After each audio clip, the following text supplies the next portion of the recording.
firstly, we're understanding that a rotator cuff is not a thing, but it's simply a collection of a couple of muscles that do that function. That hold the whole head of that humerus in place, right? Yeah. Yep. Which is a stability of the shoulder joint itself, so it's both external and internal. They do everything. They literally, there's nothing else holding that head in, so that's all you've got. Right? Yeah.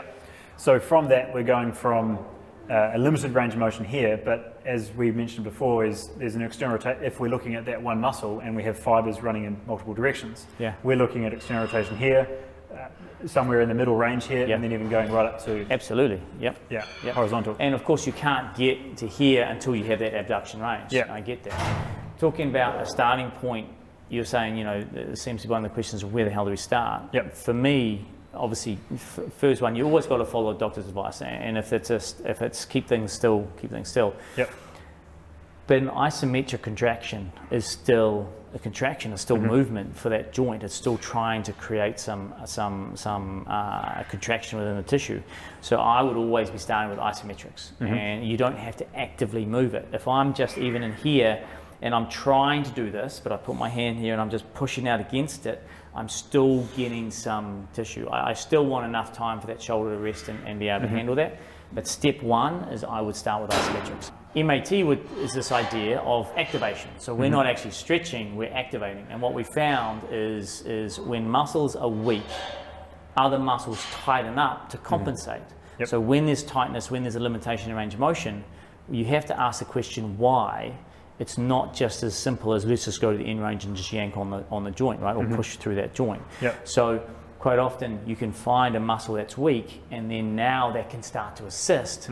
But if that muscle is weak and can't take me from here to here, it's weak. There's no point in stretching and pushing you. But once we get it activated, all of a sudden, look, we never stretched you. When I'm talking about isometrics, I'm really low, really slow, and it's almost like the brain needs to connect from a mind-muscle perspective. You don't have to, I'm not talking about pushing to the point where you're aggravating something off the bone, but it's just putting the arm in certain positions. And as soon as, if I want to get strong here, and then week one, I've picked up a few range, I'm going to go out there, that's where I start my isometrics. Okay. And then once that, but I don't have to push the joint to here, to a stretch. Once I get strong in this position, I've got 15% carryover, right? So next week I'm going to get to there. So I think, and then I would always actively move within that range that you've gained. Yep. But I'm just not a great believer that we want to push through something that the body's not willing to give. So one of the biggest observations I've found with the shoulder injuries that come through is a lack of stability in the scapula as a whole, right? So we're looking at, there's a lot of injuries happening here, but it's typically because whether it's a pushing motion and there's a lot of extra shoulder motion, or it's a row where they're elevating their shoulder, they're pulling down and they're crunching, whatever that might be. So there looks to be a correlation between the lack of stability here and potentially what's happening with the scapula. I guess what's happening there, and then where do we start if we notice that, as a coach or even as the client, where we know that we have unstable shoulders, or when we fail on a chest press, we're usually seeing something fall forward. And I don't know about you, but I've seen a lot of shoulder injuries through a lack of discipline and form on those last couple reps. I don't know if we can blame one thing, but I don't think anyone's really training scapular retraction, which is not even rotator cuff, it's kind of the rhomboids and the stuff that holds the scapula in place, and depression, which is the lats and lower traps, which are just as important. And we talked about this idea that they need to be strong to hold this in place. And so this idea, I guess we're merging into this idea that stability builds stability. And one of my mentors, Charles Poliquin, would say that you work on arms and you work on, guys want big biceps or big triceps,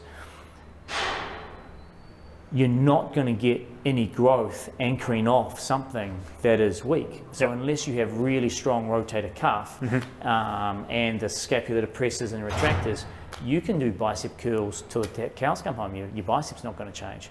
And so, but every guy that walks in the gym starts doing bicep curls. I guess it's easy and then, but get your rotator cuff strong.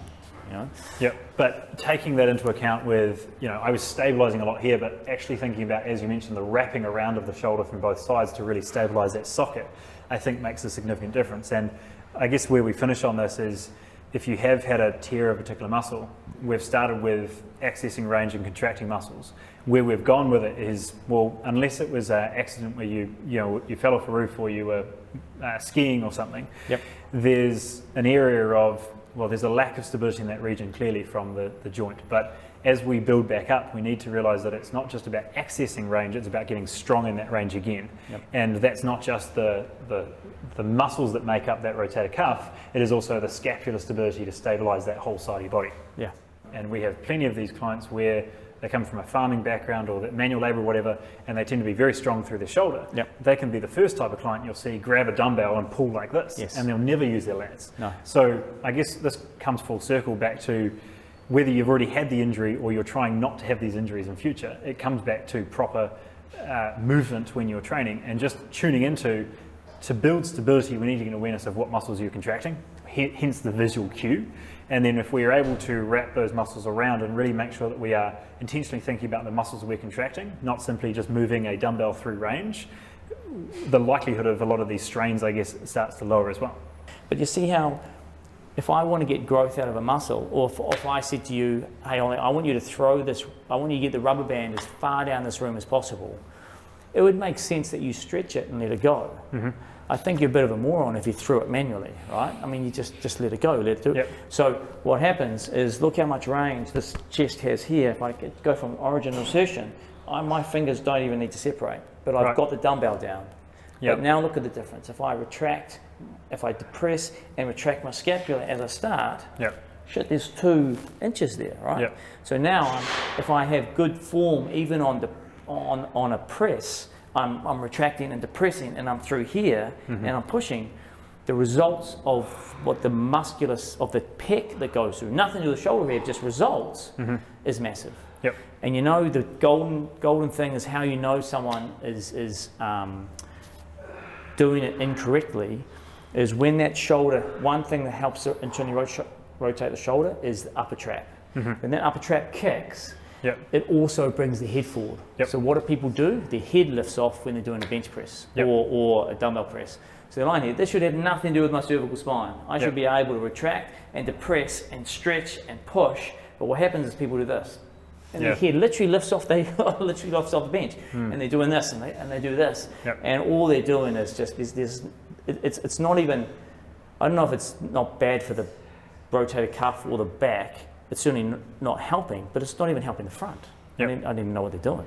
One thing we haven't talked about is the muscle fiber type, and the fact that any stability muscle is always slower twitch in nature, without question. And the golden rule is the closer a muscle is to the spine or bones, the more slow twitch it is. So hamstrings are more external, gastroc, the calf is more fast twitch, soleus is more slow twitch, right? So you train it with different rep ranges. Yep. In terms of the isometrics, don't think I'm going to push 5%, 10%, 15%, 20%. Go for time. Yeah. I'm going to do 10 seconds now. Research would show it's kind of 6 times 6 seconds, and then I kind of think 36 seconds, but I build that. So then there's no reason why you can't do one of 3 minutes. I mean, this is something that you want to be strong for 24 hours a day.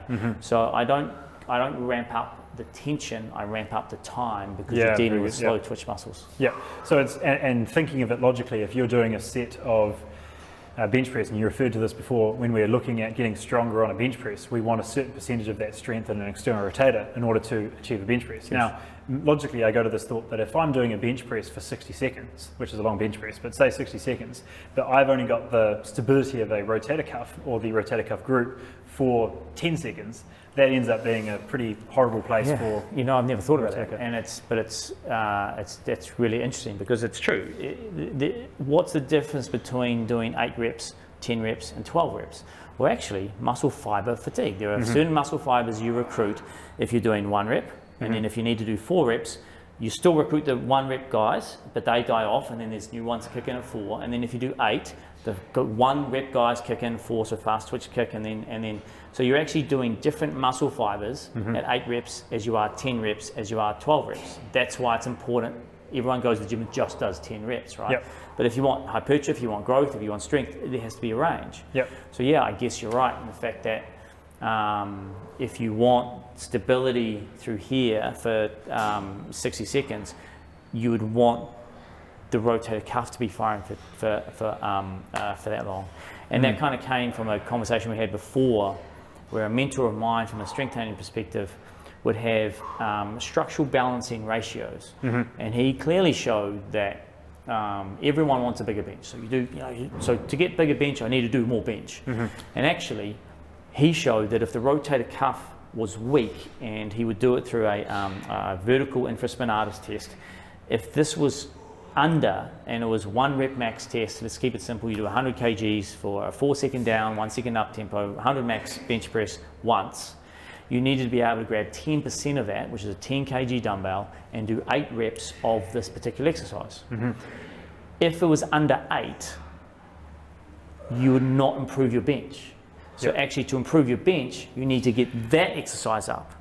Everyone thinks, for me to get bigger biceps, I need to do bicep curls. No, you don't. You need to get strong stability in your shoulders so it can anchor off something. Or to do more bench, you need to work on your weakness. Because the body is pretty smart, man.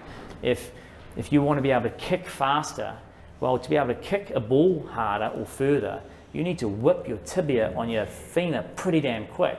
Well, guess what controls that? It's your hamstrings. They de-accelerate that flick, right? So imagine if you could just increase through a leg extension, increase your quads to nth degree and leave your hamstrings behind.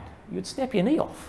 So at some point the body goes, hang on, calm down. If you want more growth here, you've got to give it to me here. Then we can go back to and then there'll be a point where, now we've got to go back to here. So balance is huge, and rotator cuff gives you, if you don't have that stability, the brain knows it, and it won't allow you to push or pull hard or well. But if you just overhead, so we can have heaps of those examples. Cool.